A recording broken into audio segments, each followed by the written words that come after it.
Hello and नमस्कार, मेरा नाम डॉक्टर महिमा है। मैं आपका स्वागत करती हूँ भारत होम्योपैथी में। आज हम बात करेंगे डाइट से रिलेटेड कि फाइब्रॉइड्स जिन भी महिलाओं को है उनको डाइट में क्या क्या लेना है और क्या क्या उनको अवॉइड करना है।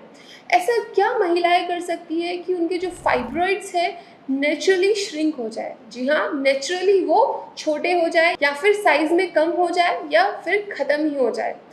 तो इस वीडियो में हम बात करेंगे डाइट से रिलेटेड, फूड से रिलेटेड, वेजिटेबल से रिलेटेड, फ्रूट से रिलेटेड कि वो महिलाएं क्या कर सकती है, अपनी डाइट में ऐसे क्या चेंजेस ला सकती है कि उनके फाइब्रॉइड्स का साइज खत्म हो सकता है या कम हो सकता है।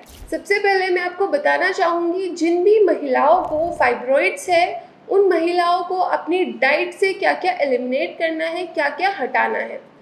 सबसे पहला जो पॉइंट है वो मेरा रहेगा रेड मीट। रेड मीट आपकी बॉडी में ईस्ट्रोजन का लेवल बढ़ा देता है और फाइब्रॉइड्स जो कि ईस्ट्रोजन की एक्सेसिव लेवल की वजह से आपको फाइब्रॉइड्स हो सकते हैं। तो अगर आप रेड मीट का कंज्यूम करेगी ज़्यादा तो आपकी बॉडी में जो फाइब्रॉइड्स है उसमें ग्रोथ हो सकती है, या तो उसका साइज बढ़ सकता है, या फिर अगर अभी आपको फाइब्रॉइड नहीं हुआ है और आप एक्सेसिव रेड मीट का कंजप्शन करती है तो आपके यूट्रस में फाइब्रॉइड्स की ग्रोथ हो सकती है। सेकेंड पॉइंट की अगर हम बात करें तो वो है मिल्क और मिल्क से बने प्रोडक्ट्स। मिल्क से बने प्रोडक्ट है चीज़ हो गया, बटर हो गया, योगर्ट अगर ज़्यादा कंज्यूम करते हैं तो ये जो चीज़ें हैं ये आपकी बॉडी में ईस्ट्रोजन और ग्लाइसेमिक इंडेक्स बढ़ाते हैं। अब अगर आपका ग्लाइसेमिक इंडेक्स बढ़ेगा तो आपकी बॉडी में फैट डिपोजिशन होने लगेगा और जैसे ही फैट आपकी बॉडी में बढ़ने लगता है आप ओबेसिटी की तरफ जाने लगती है। अब जिन भी महिला में ओबेसिटी होती है उनमें देखा गया है कि पीसीओडी और फाइब्रॉइड्स होने के चांसेस बढ़ जाते हैं, या फिर जिन महिलाओं में फाइब्रॉइड्स है और उनका वेट बढ़ रहा है तो उनके फाइब्रॉइड्स का जो साइज़ है वो बढ़ने लगता है। तो आपके लिए क्या इम्पोर्टेंट है कि अगर आपको फाइब्रॉइड्स है और अगर आपको फाइब्रॉइड्स हुए नहीं हैं तो आप मिल्क और मिल्क से रिलेटेड जो प्रोडक्ट्स होते हैं उसका कंजप्शन आप रोक दें। थर्ड पॉइंट है कि आपको ईस्ट्रोजन रिच जो फूड होते हैं उनको कंज्यूम नहीं करना है। अब आपके दिमाग में सवाल आ रहा होगा कि ईस्ट्रोजन रिच फूड्स क्या होते हैं, ऐसे प्रोडक्ट्स कौन से होते हैं जिसमें ईस्ट्रोजन की मात्रा ज़्यादा होती है। ईस्ट्रोजन रहित जो प्रोडक्ट्स होते हैं वो होते हैं सोया से बने जितने भी प्रोडक्ट्स होते हैं उनके अंदर ईस्ट्रोजन बहुत ज़्यादा मात्रा में पाया जाता है। फ्लैक्स सीड्स हो गई, चिया सीड्स हो गई, इन सब के अंदर ईस्ट्रोजन की जो क्वांटिटी है वो बहुत ज़्यादा होती है। तो ईस्ट्रोजन की क्वांटिटी ज़्यादा होने की वजह से ये आपके फाइब्रॉइड्स के लिए बहुत ही हानिकारक है। तो ईस्ट्रोजन रिच प्रोडक्ट्स से आपको दूरी बना कर रखनी है। फोर्थ पॉइंट मेरा होगा कि शुगर से आपको दूर रहना है। शुगर आप रिफाइंड फॉर्म में ले सकते हैं, या फिर अगर आप रिफाइंड मैदा का कंज्यूम ज़्यादा करते हैं तो उससे भी आपको दूर रहना है। रिफाइंड मैदा, रिफाइंड शुगर आपकी बॉडी के लिए हार्मफुल होते हैं। हाई ग्लाइसेमिक इंडेक्स इनके अंदर होता है, ये आपकी बॉडी को ओबेसिटी की तरफ लेकर जाते हैं और बहुत तरह तरह की बीमारियां आपकी बॉडी में उत्पन्न करते हैं। तो अगर फाइब्रॉइड्स ठीक करना है या फिर और कोई अन्य बीमारी आपको अपनी बॉडी में नहीं लेकर आनी है तो आपको शुगर और रिफाइंड मैदा से दूर रहना है। जितने भी प्रोसेस्ड फूड होते हैं, जितने भी जंक फूड होते हैं उनसे भी आपको दूर रहना है। उनके अंदर भी शुगर, प्रिजर्वेटिव और मैदा और जितनी भी रिफाइंड चीज़ें हैं उनका जो अमाउंट होता है वो बहुत ज़्यादा होता है। तो आपकी हेल्थ के लिए, आपके फाइब्रॉइड्स के लिए जो अभी मैंने फूड्स आपको बताए हैं इन सब से दूर रहना है। ये 4 पॉइंट्स आपको अपनी डाइट में अच्छे से याद रखने हैं कि आपको ये अपनी डाइट में नहीं लेने हैं। अब बात हो गई कि आपको अपनी डाइट में क्या नहीं लेना है। अब आगे हम बात करेंगे कि ऐसे क्या फूड आइटम्स होते हैं जो आपके फाइब्रॉइड्स को श्रिंक कर सकते हैं।